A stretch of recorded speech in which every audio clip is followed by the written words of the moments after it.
नमस्कार दोस्तों। डेट आज की देखो 18 जून 2024 है और स्वागत है आपका एटोएल डिस्कशन में। डिस्कशन हम स्टार्ट करें उससे पहले कोट देख लीजिए। जॉन लॉक का कोट है, no man knowledge here can go beyond his experience. क्या मतलब है इस कोट का? जॉन लॉक देखो इंग्लैंड के फिलोसफर थे। इस कोट का मतलब ये है, जॉन लॉक कहना चाहते हैं हमारी जो नॉलेज है ना, लिमिटेड है। हम सिर्फ उन्हीं चीज़ों को जान सकते हैं जो हमने एक्सपीरियंस की हैं। जैसे देखो, अगर कभी ना आपने आम नहीं खाया तो आप आम के टेस्ट के बारे में नहीं जान सकते कि आम का टेस्ट कैसा होता है। ये लाइन ना उन्होंने इस कंटेक्स्ट में बोली थी क्योंकि ना जॉन लॉक से पहले जो महान फिलोसफर आए ना, जैसे प्लेटो है या फिर डेस्कार्टस है, इन फिलोसफर का ये मानना था कि कुछ नॉलेज ना इंसान के पास पहले से होती है। जैसे देखो, प्लेटो का कहना था हमारी आत्मा ना पहले से सब कुछ जानती है, लेकिन ना लोग इस आइडिया को नहीं मानते थे। लोग का कहना था हम ना टेबुला रासा किस तरह पैदा होते हैं। आप बोलोगे सर ये टेबुला रासा, ये क्या टर्म आप इस्तेमाल कर रहे हो? टेबुला रासा मतलब जब हम पैदा होते हैं ना तो हमारा माइंड एक खाली स्लेट की तरह होता है, प्लेन स्लेट की तरह।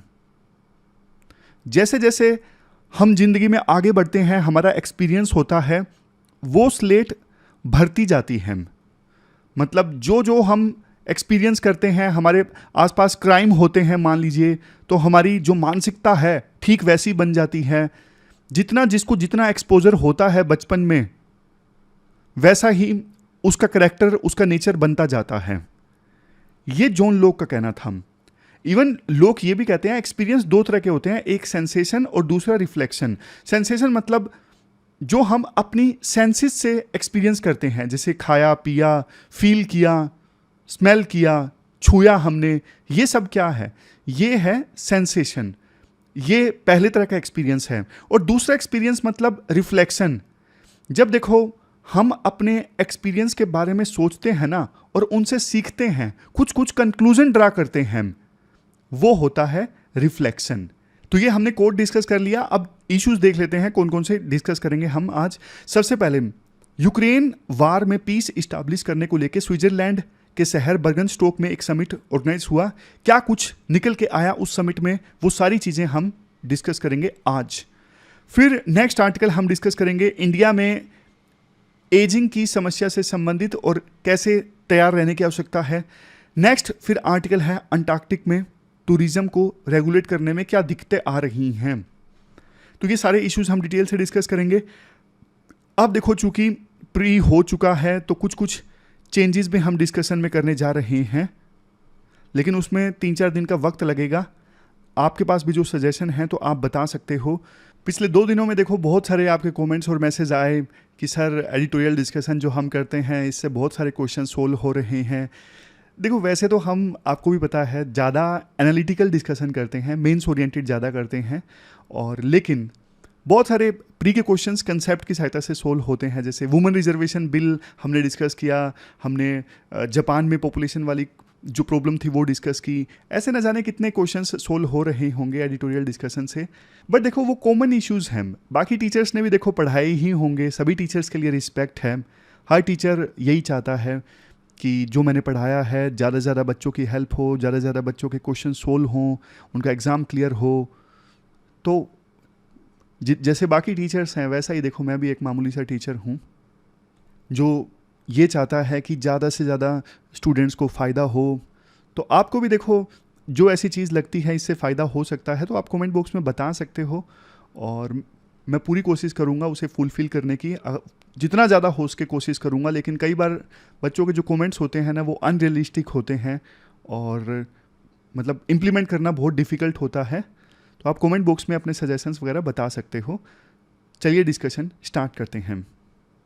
आज के डिस्कशन में फर्स्ट जो इम्पोर्टेंट आर्टिकल है वो देखो यूक्रेन रशिया वार में पीस से संबंधित है, यानी शांति स्टैब्लिश करने से संबंधित है। अपना सिलेबस में जीएस पेपर सेकंड के इस टॉपिक से आर्टिकल को रिलेट कर सकते हो। सबसे पहले ना मैं आपको एक बैकग्राउंड देता हूं इस पूरे इशू का, क्या चल रहा है। देखो यूक्रेन और रशिया के बीच वार की स्टार्टिंग 2014 में हो जाती है, जब रशिया ने यूक्रेन के ऊपर अटैक किया और क्रीमिया पर कब्जा कर लिया। फिर थोड़े समय तक शांति रही, लेकिन फरवरी 2022 में फुल फ्लैज वार स्टार्ट हो गया यूक्रेन रशिया के बीच, जब रशिया ने यूक्रेन के ऊपर इन्वेजन कर दिया, हमला कर दिया। अभी तक देखो इस युद्ध में ना हजारों लोगों की जान जा चुकी है, लाखों लोग डिस्प्लेस हो चुके हैं, मतलब उनको अपना घर बार छोड़ के जाना पड़ा है अलग देशों में, दूसरे प्रोविंसेस में। और सबसे लास्ट में जो ग्लोबल साउथ के देश हैं ना, जैसे गरीब देश हैं, डेवलपिंग कंट्रीज हैं, उनको भी नुकसान हुआ है। आप पूछोगे सर कैसे?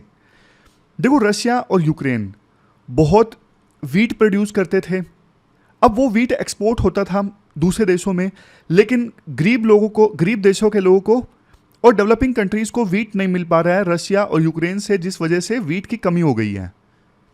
इसके अलावा यूएस और वेस्टर्न कंट्रीज ने ना सैंक्शंस लगाए हुए हैं रशिया के अगेंस्ट। रशिया एनर्जी में माला माल है, तो इस वजह से ना विभिन्न देशों को एनर्जी की सप्लाई भी नहीं मिल पा रही है, मतलब फूड सेफ्टी और एनर्जी सिक्योरिटी भी इम्पैक्ट हुई है। तो ये मैंने आपको बैकग्राउंड दे दिया।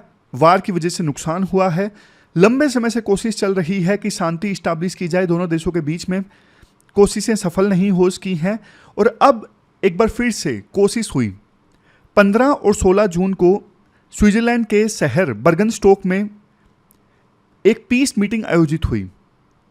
कहाँ पे? स्विट्जरलैंड के शहर बर्गनस्टोक में 15 जून और 16 जून को। देखो इस मीटिंग से संबंधित इंपॉर्टेंट फैक्ट्स मैं आपको बता देता हूं, क्योंकि प्री में भी क्वेश्चन पूछा जा सकता है। सबसे पहला फैक्ट, कितने देशों ने पार्टिसिपेट किया? देखो इस मीटिंग में ना 90 देशों ने पार्टिसिपेट किया और 8 इंटरनेशनल ऑर्गेनाइजेशंस ने भी पार्टिसिपेट किया, जैसे देखो ब्रिक्स है,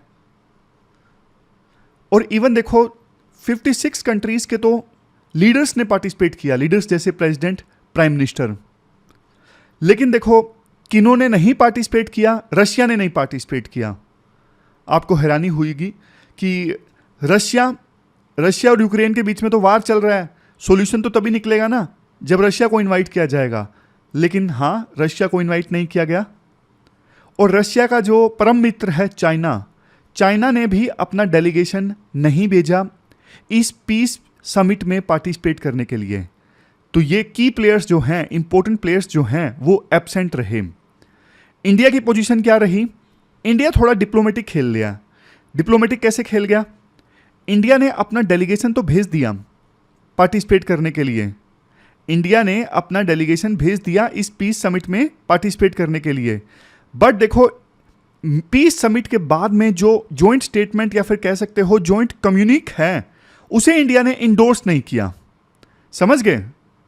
मतलब इंडिया ने अपना रिप्रेजेंटेटिव भेज दिया पार्टिसिपेट करने के लिए, ताकि वेस्टर्न कंट्रीज को यूं ना लगे कि इंडिया सीरियस नहीं है यूक्रेन में पीस इस्टेब्लिश करने को लेके। बट देखो पीस समिट में जो फैसला हुआ ना, जिस बात पे सहमति बनी, उस चीज को इंडिया ने इंडोर्स नहीं किया। तो इंडिया डिप्लोमेटिक खेल गया। एक तरफ यूक्रेन को खुश कर गया, इंडिया ने खुश कर दिया कि हाँ भाई चलते हैं इस पीस समिट में पार्टिसिपेट करने के लिए। दूसरी तरफ इंडिया ने रशिया को भी खुश कर दिया कि भैया जो पीस समिट में एक तरफा सहमति बनी रशिया के अगेंस्ट, उसे इंडिया नहीं इंडोर्स किया, इंडिया ने नहीं इंडोर्स किया। तो इंडिया ने दोनों को खुश कर दिया। अब आप पूछोगे सर अच्छा पीस समिट में ऐसा किस चीज पे सहमति बनी कि इंडिया ने इंडोर्स नहीं किया? देखो पीस समिट में ना 3 एरियाज पे अंडरस्टैंडिंग बनी। पहला न्यूक्लियर सेफ्टी, दूसरा फूड सिक्योरिटी, और तीसरा exchange of all prisoners of war, displaced and detained Ukrainian. 3 issues. पहला न्यूक्लियर जो रिएक्टर्स हैं उनको सेफ रखना जरूरी है। फूड सिक्योरिटी मतलब वीट वगैरह एक्सपोर्ट करना जरूरी है ताकि गरीब देशों को दिक्कत ना आए। सबसे लास्ट में जो भी प्रिजनर्स ऑफ वार हैं या फिर डिस्प्लेस्ड हुए लोग हैं उनको आपस में एक्सचेंज कर लिया जाए। अब देखो 2 चीजें आपको पता लग गई, बैकग्राउंड आपको पता लग गया इस इशू का, आपको इंपॉर्टेंट फैक्ट्स भी पता लग गए इस इशू के। अब तीसरे नंबर पे अगर यूपीएससी पूछे क्या आउटकम निकल के आई समिट की, आप कह सकते हो देखो मिक्स्ड आउटकम निकल के आई। मिक्स्ड आउटकम इसलिए जहां देखो एक तरफ कोशिश तो हुई यूक्रेन में पीस इस्टेब्लिश करने के लिए और कुछ एरियाज पे सहमति भी बनी, जैसे nuclear safety, food security, prisoners of war को एक्सचेंज किया जाए, इन पे सहमति भी बनी। लेकिन देखो फेलियर ये रही कि ना इंपॉर्टेंट प्लेयर्स नदारद रहे, उन्होंने पार्टिसिपेट ही नहीं किया, जैसे रशिया ने पार्टिसिपेट नहीं किया और इवन चाइना ने अपना डेलीगेशन नहीं भेजा। इसके अलावा जो ब्रिक्स के मेंबर कंट्रीज़ हैं उन्होंने समिट ख़त्म होने के बाद जॉइंट कम्युनिक को इंडोर्स नहीं किया, क्योंकि ब्रिक्स कंट्रीज़ को ये लगा कि ये एक तरफा कम्युनिक है यूक्रेन के पक्ष में। जॉइंट कम्युनिक में ये भी बोला गया कि इंटरनेशनल लॉज का पालन किया जाए, टेरिटोरियल इंटीग्रिटी को वायलेट ना किया जाए, सोवरेनिटी को वायलेट ना किया जाए। जाहिर तौर पे तीनों चीज़ें रशिया के अगेंस्ट थी, यूक्रेन को कुछ नहीं बोला गया। तो जॉइंट कम्युनिक एक तरफा था, इसी वजह से इंडिया समेत बाकी ब्रिक्स कंट्रीज़ ने भी जॉइंट कम्युनिक को इंडोर्स नहीं किया।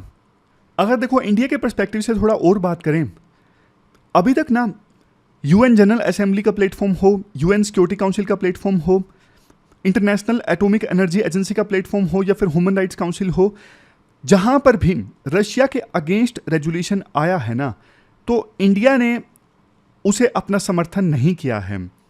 ज़्यादातर समय इंडिया एब्सटेन कर जाता है, वोटिंग में हिस्सा ही नहीं लेता, ताकि रशिया के अगेंस्ट वोट ना देना पड़े। उसका रीज़न साफ है, लंबे समय से रशिया और इंडिया के बीच में दोस्ती रही है, रिलेशंस अच्छे रहे हैं। अभी भी देखो इस पीस समिट में ना, वैसे जिन इश्यूज़ को की बात कही गई ना, जैसे टेरिटोरियल इंटीग्रिटी को वायलेट ना किया जाए, इंटरनेशनल लॉज का पालन किया जाए, सोवरेनिटी को रिस्पेक्ट किया जाए, इंडिया इन इश्यूज़ को हमेशा से मानता आया है।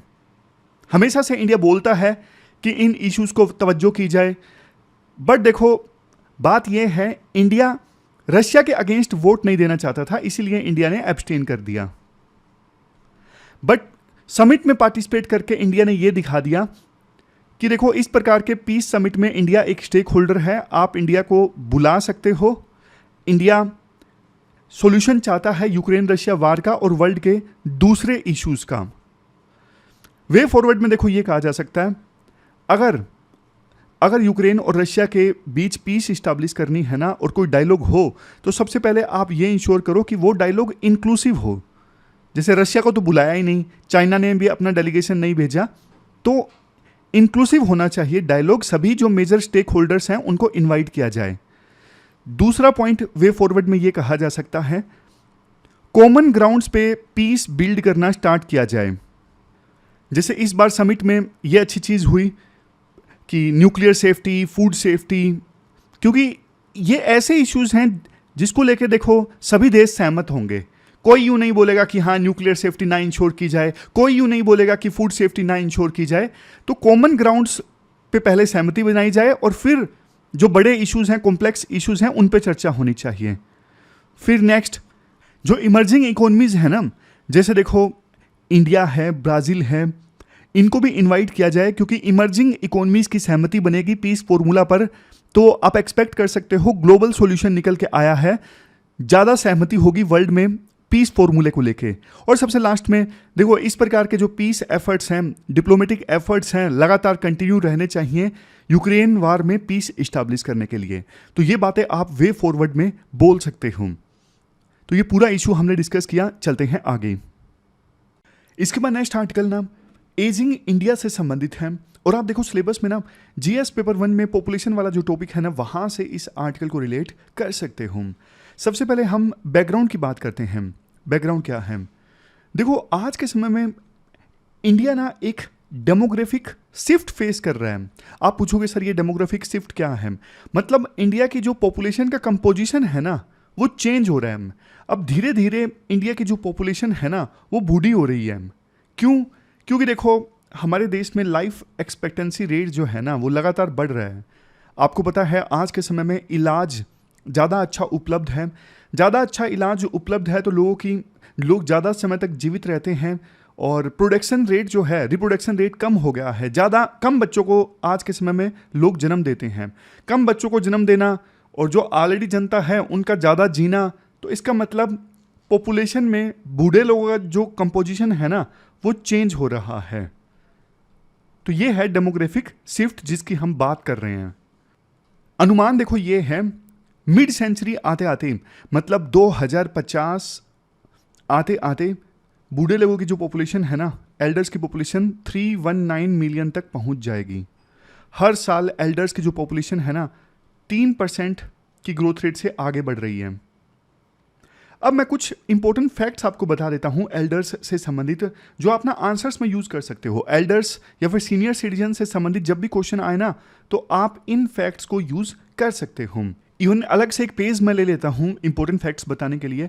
सबसे इंपॉर्टेंट पहला फैक्ट देखो यही है, हमारे इंडियन कंडीशंस में ना जो एल्डरली पॉपुलेशन है ना, ये 4 इश्यूज ज़रूर फेस करती हैं। ज़्यादातर एल्डर्स ये 4 इश्यूज फेस करते हैं। जैसे एक्टिविटीज़ ऑफ डेली लिविंग में प्रॉब्लम आती है, मैं सबका मतलब बताऊंगा, एक बार देख लीजिए।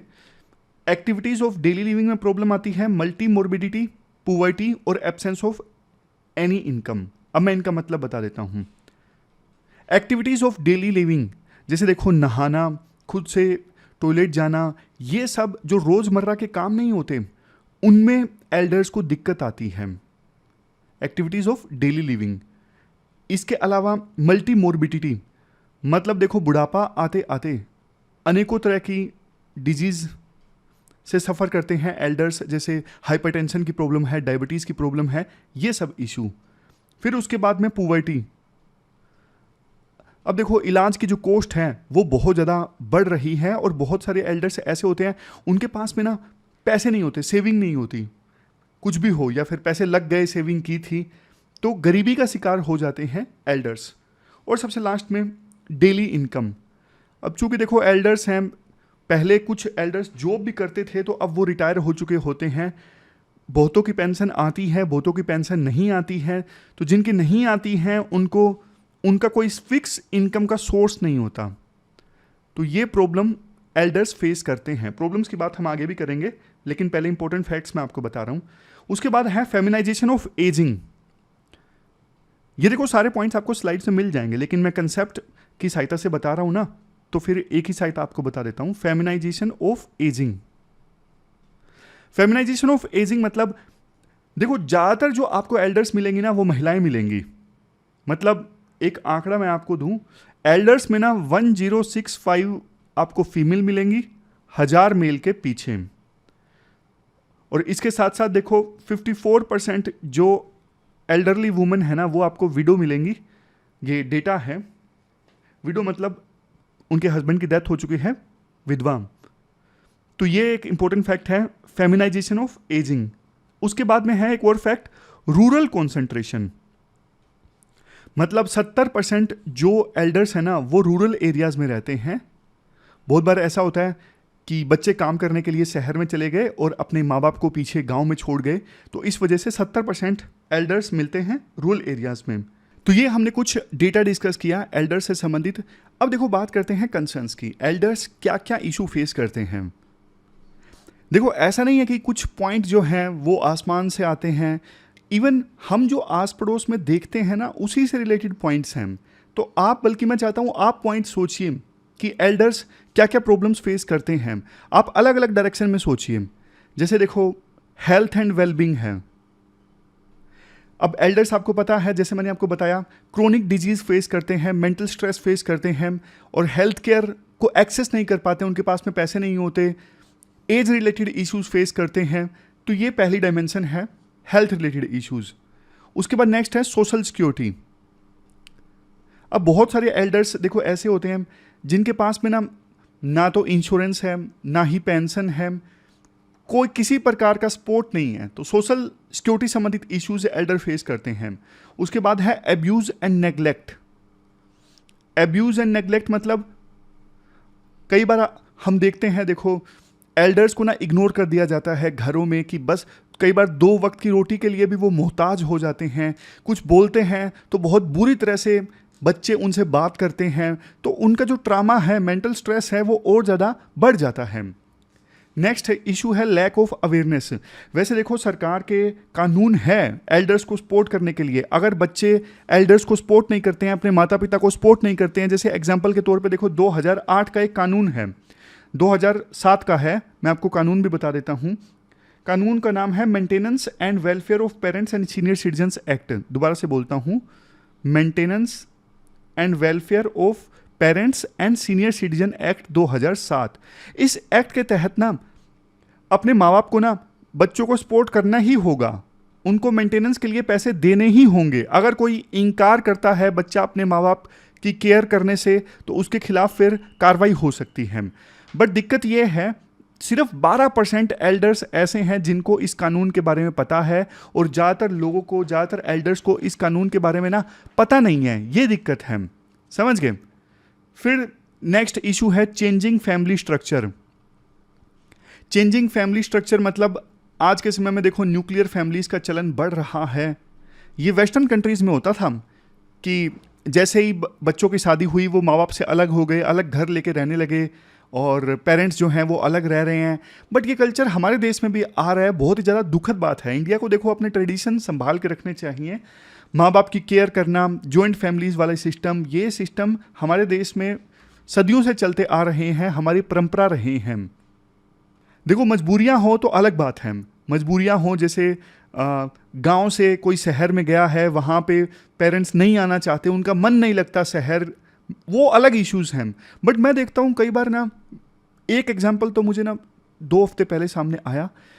एक हाउसिंग सोसाइटी, जहाँ हाउसिंग सोसाइटी नहीं होती, हाउसिंग सोसाइटी में 2 घर, दोनों थोड़े थोड़े डिस्टेंस पे, माँ बाप एक में रह रहे, बच्चे एक में रह रहे, और 1 महीने में एक बार मिल के आ जाते हैं, बस इस टाइप का सिस्टम चल रहा। इसके बाद बात करते हैं वे फॉरवर्ड के बारे में। वे फॉरवर्ड में क्या बोल सकते हैं? प्रॉब्लम्स आपको पता लग गई, सॉल्यूशंस तो आप दे दोगे। मतलब इससे पहले कि देखो आप सिलेक्शन होके पॉलिसीज बनाओ, अभी से पॉलिसीज बनाने के बारे में आप सीखिए, ताकि कैसा भी क्वेश्चन आए आपके पास में सॉल्यूशंस होने चाहिए कि भैया ये कर सकते हैं।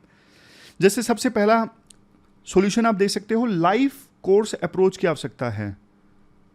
लाइफ कोर्स अप्रोच मतलब देखो अब ना पता है सरकार को कि एल्डर्स की संख्या जो है वो बढ़ने वाली है, तो इससे अच्छा ये है कि अभी से ना एल्डर्स जो जो प्रॉब्लम फेस करते हैं ना, उनकी तैयारी पहले से ही कर ली जाए। जैसे देखो क्रोनिक डिजीज बढ़ते जा रहे हैं, डायबिटीज वाले, हाइपरटेंशन वाले, तो उनको रोकने के लिए सरकार लाइफस्टाइल में चेंजेस लाए।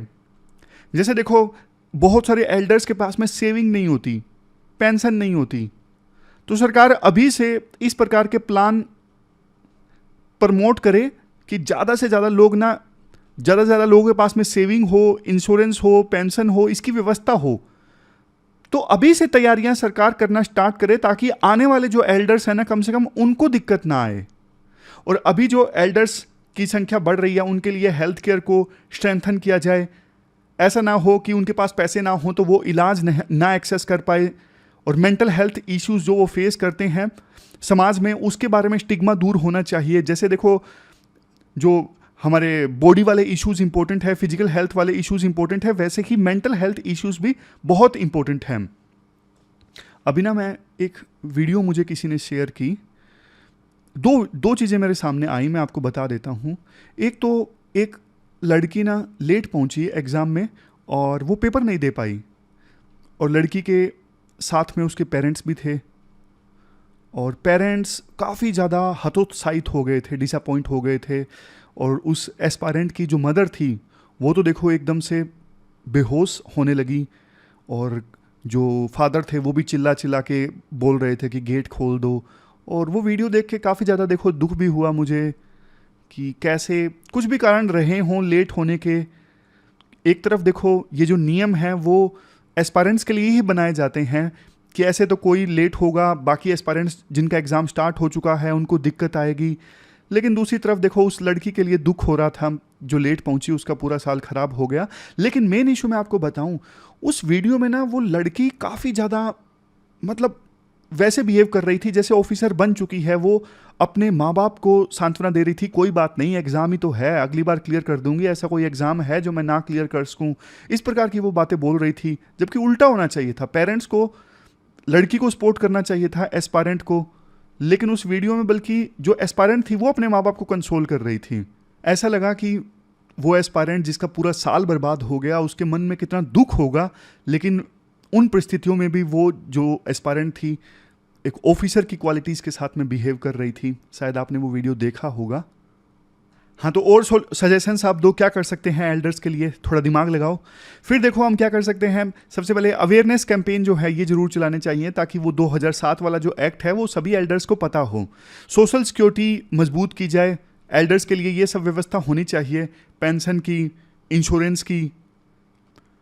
फिर देखो इंटर जनरेशनल बॉन्डिंग पे काम किया जा सकता है। अब जैसे आपको एक बात बताता हूँ, जर्मनी में ये मॉडल फॉलो किया जा रहा है। देखो होता क्या है, आजकल ना महिलाएं जैसे काम पे नहीं जा पाती, क्यों? चाइल्ड केयर एक इशू है, इसलिए ज़्यादा क्रैच वगैरह इस्टाब्लिश किए जा रहे हैं। चाइल्ड केयर, जो डे चाइल्ड केयर वाले संस्थान हैं वो इमर्ज होके आ रहे हैं। देखो दोनों को आपस में मिला दो तो कितना बढ़िया है। बूढ़े लोग बोर हो जाते हैं, उनके पास काम करने के लिए कुछ नहीं होता, दूसरी तरफ बच्चों के ध्यान रखने के लिए कोई नहीं होता। तो ऐसे संस्थान आप बनाओ, ऐसे सेंटर आप बनाओ जहाँ पे जो एल्डर्स हैं और जो छोटे बच्चे हैं वो एक साथ रह सकें।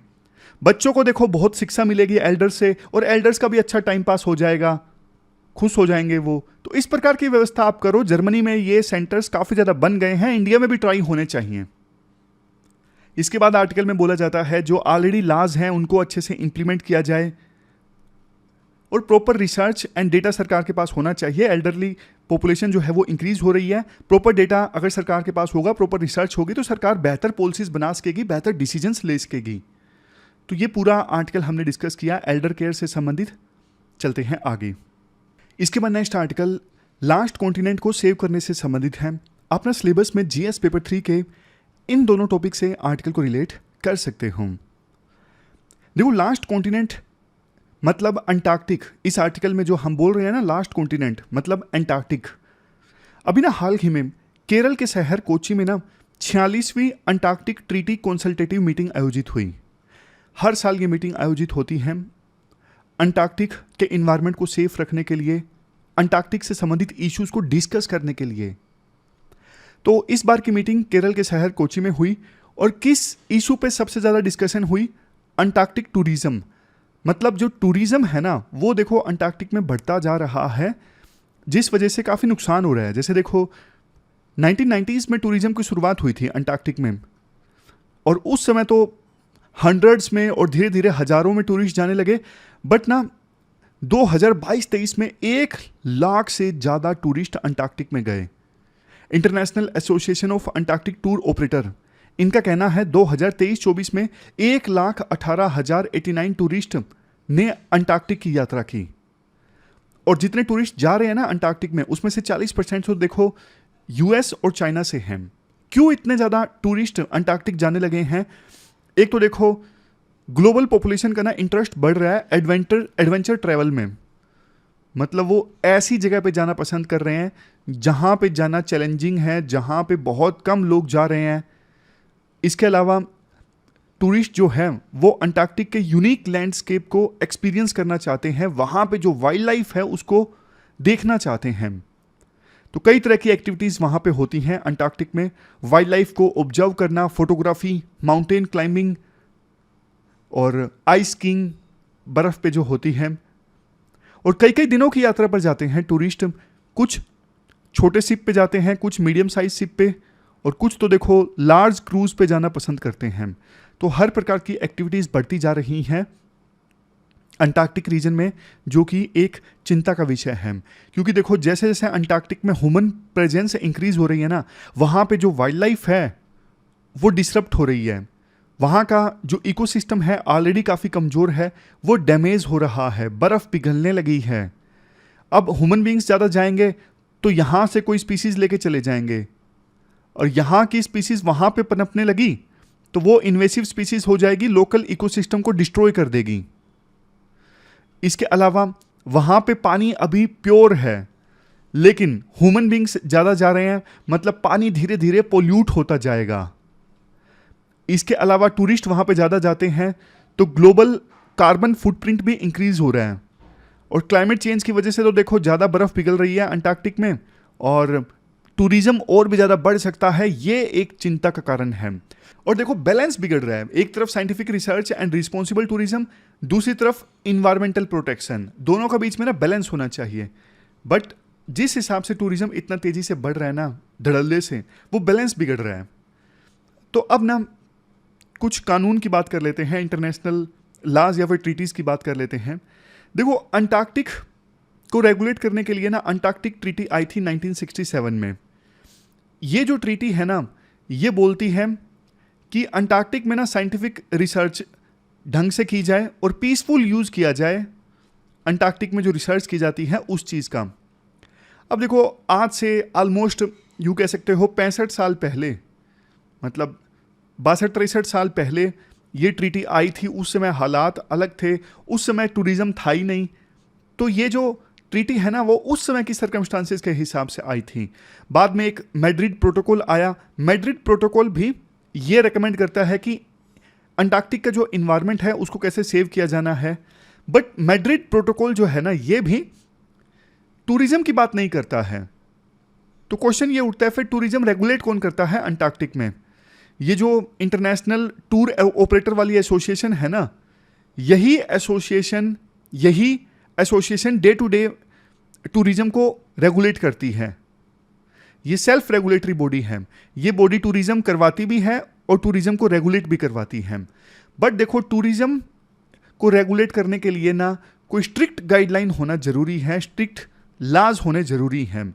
इसी पे चर्चा हुई थी। ये जो मीटिंग हुई 46 कोच्चि केरला में, लेकिन ना इस मीटिंग में भी कोई सहमति नहीं बनी कि कैसे टूरिज्म को रेगुलेट किया जाए। उसका सबसे बड़ा रीज़न ये है कि ना इस मीटिंग में जो भी फैसले हो सकते हैं ना वो यूनानिमस हो सकते हैं। सभी देशों की सहमति होगी, सभी पार्टीज की सहमति होगी, तभी फैसला हो सकता है। बट विभिन्न देशों के बीच में भी ना डिफरेंसेस हैं। अब कुछ देश ऐसे हैं जो वकालत कर रहे हैं कि स्ट्रॉन्ग रेगुलेशन होना जरूरी है, यहाँ पे टूरिज्म को स्ट्रिक्टली रेगुलेट करना जरूरी है। लेकिन कुछ देश ऐसे भी हैं जो देखो इकोनॉमिक बेनिफिट्स को प्रायोरिटी दे रहे हैं। वो कह रहे हैं चलने दो भाई, टूरिज्म बढ़िया है, फायदा हो रहा है ना, होने दो। तो इन देशों की वजह से ना कोई भी कंसेंसस यानी सहमति नहीं बन पाती। और जब तक कोई सहमति नहीं बन पाएगी इस मीटिंग में, तब तक कोई नई इंटरनेशनल कन्वेंशन या फिर इंटरनेशनल लॉ आ नहीं सकता। और अभी देखो जियोपॉलिटिकल क्लाइमेट काफ़ी पोलराइज्ड है। यूएस और वेस्टर्न कंट्रीज एक तरफ हमें दिखते हैं हर एक इशू पे, चाइना रशिया का अलायंस अलग दिखता है, दोनों के बीच में सहमति नहीं दिखती विभिन्न इश्यूज को लेके। इस वजह से भी अंटार्कटिक में टूरिज्म के रेगुलेशन को लेके काफ़ी दिक्कतें आ रही हैं।